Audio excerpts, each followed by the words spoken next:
Hello everybody, 6-Speed Dakota here, and today's project in the garage, or outside the garage because I can't fit it in the garage, we're going to be changing the oil on my dad's 2009 Tahoe Hybrid, as well as we're going to go over the vehicle and dispel some of the myths that have occurred with hybrid vehicles and how they work and that kind of thing.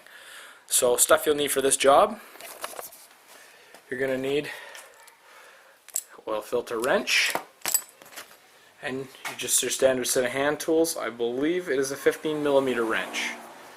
And then of course you're going to need an oil filter, and you're going to need 6 quarts or liters of 5W30 engine oil.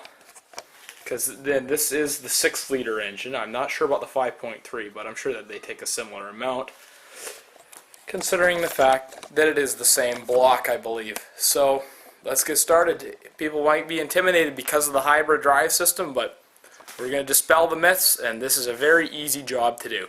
So let's get under the vehicle and start changing the oil. Alright, so we're underneath the vehicle. As you can see, like any normal vehicle, it has an oil filter and that little aluminum thingy right there.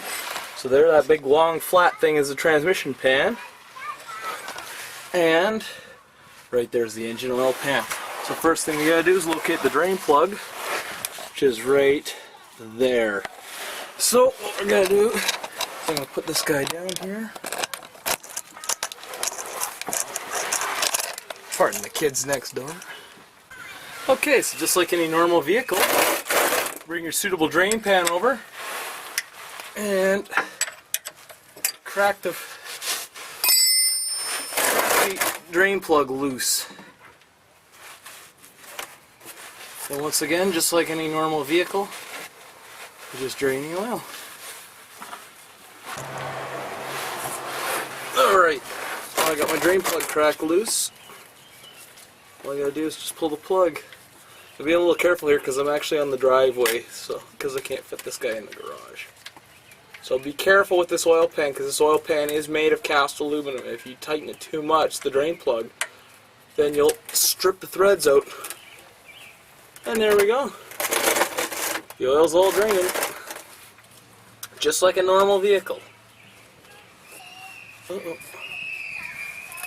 be back when the oil finishes draining.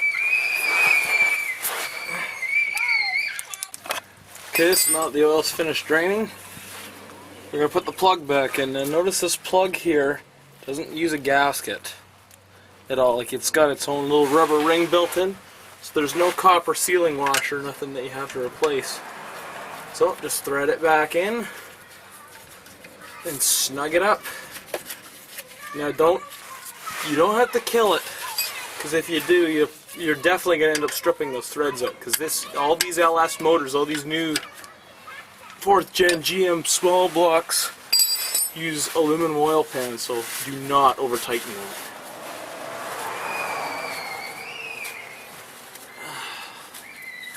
Alright, now the next step, we're going to move on to the oil filter, which is right up there. Right there. So I'm going to do this, or attempt to do this, while holding the camera. Now that ain't happening.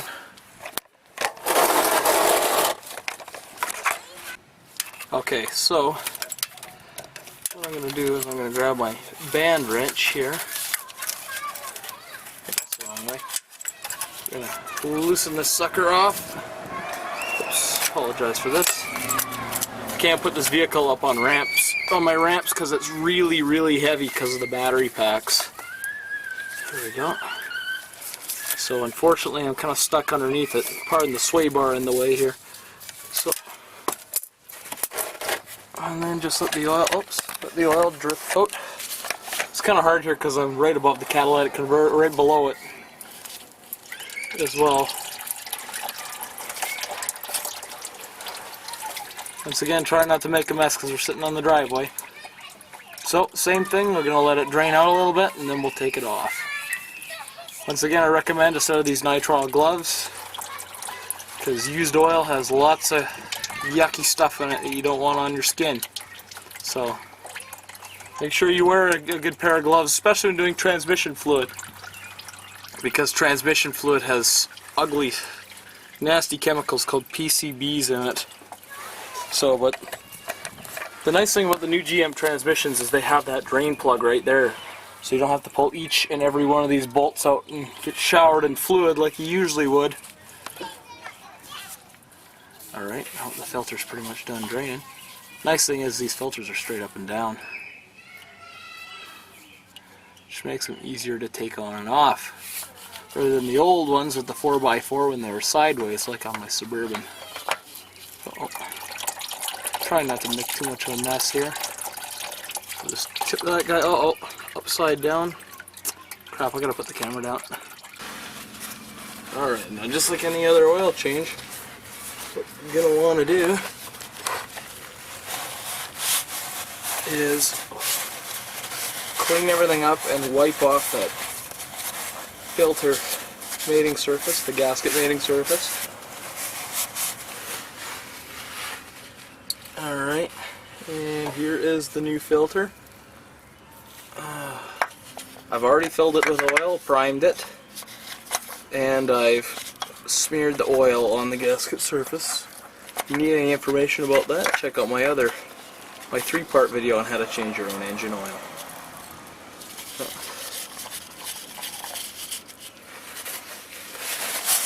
So, set this guy on here. Hand tight, like you normally would. There we go. And just clean everything up and you're ready to go to the next step. Okay, well now that we look under the hood, you'll find the same 6-liter engine that you find in most GM pickup trucks. The heavy duty 3/4 tons and Suburbans. The only difference is, you see this giant hybrid thingy here, that's a hybrid controller module. And you're going to notice down here that the vehicle does not have an alternator, does not have a power steering pump, nor does it have any other kind of accessory drive. The only thing it has is way down there. I don't know if you can see it. All it's got is the water pump. That's all the engine drives, is just the water pump. That's the only major difference. So now what we're going to do is I'm going to set this guy down right here. Ignore the kids once again. We're going to put our 6 quarts of oil in it.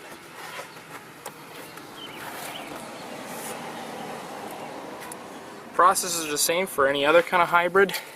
The Prius is the same kind of thing. The Honda Civic Hybrid is similar as well. The only difference with the Honda Civic Hybrid is that it's got a air dam on the front that covers the engine, the bottom of the engine, like a plastic skid plate that you got to remove. Which isn't a big deal, it's only a couple of bolts and it swings out of the way.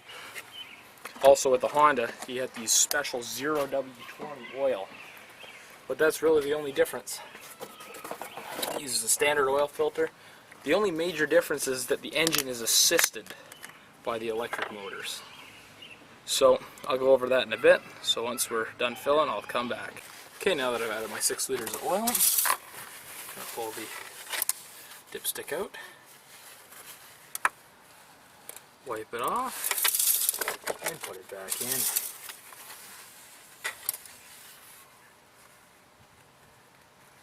And we're nice and full on the dipstick, so now we're going to go start the engine. Okay, so we're in the vehicle now. So all you have to do, it's got a key like any normal vehicle. The only clue that it says this is a hybrid is the hybrid badge. So you turn the key on. Okay, now I haven't turn that off. Got an oil pressure gauge there. So when I turn the key, it'll fire the engine up, but it doesn't have a starter. Instead, the electric motor through the transmission actually bump starts the engine, almost like a standard.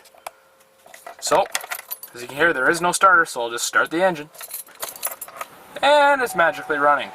Watch your oil pressure gauge, and there she goes. Fires right up to about 65 psi. Same thing with any other oil change. Once you see that there's oil pressure, rev the engine up. There's a rev limiter at about 3,000 when you're in park, and the oil pressure gauge is nice and high. So there's no oil pressure loss, so that means we're okay. Now, the trickiest part about changing the oil. This is on any Chevy vehicle. You have your trip computer, you have your vehicle information, and you have your vehicle settings here, and that's the toggle button. So what you want to do is you go,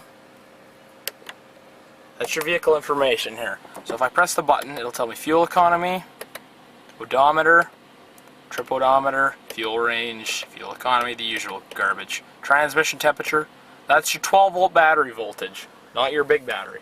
So if you go to the vehicle information button, first thing I press, it says 11% oil life remaining.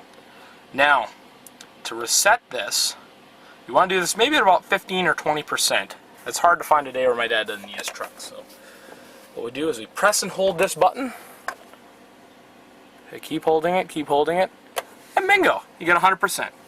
And that's all there is. So, it's not so scary. And that's how you change an oil on a hybrid. That's not so hard, is it? Now we're going to go over the theory on how the hybrid drive system works.